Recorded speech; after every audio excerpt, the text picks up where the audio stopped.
Good morning from the heart, November 2nd, a peculiar people. Titus 2:14 says, who gave himself for us that he might purify for himself his own special people, zealous for good works. The Lord has set apart them that are godly for himself. And this consecration to God and separation from the world are plainly declared and positively enjoined in both the Old and New Testaments. There is a wall of separation which the Lord himself has established between the things of the world and the things he has chosen out of the world and sanctified unto himself. The calling and the character of God's people are peculiar.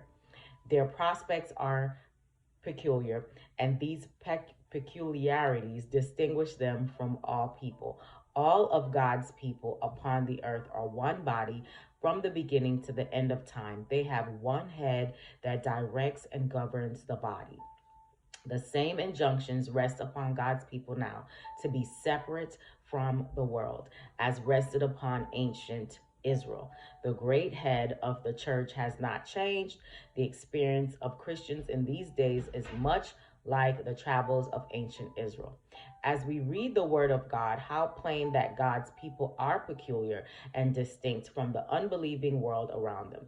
Our position is interesting and fearful, living in the last days. How important that we imitate the example of Christ and walk even as he walked. The servants of Christ have not their home or their treasure here. Would that all of them could understand that it is only because the Lord reigns that we are even permitted to dwell in peace and safety among our enemies. It is not our privilege to claim special favors of the world. We must consent to be poor and despised in this world until the warfare is finished and the victory won.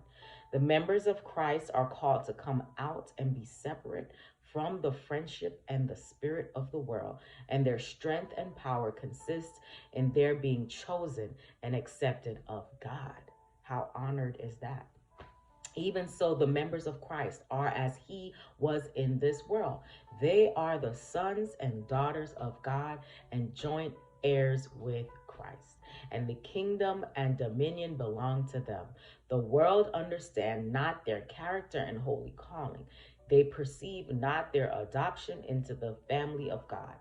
Their union and fellowship with the Father and the Son are not manifest to the world.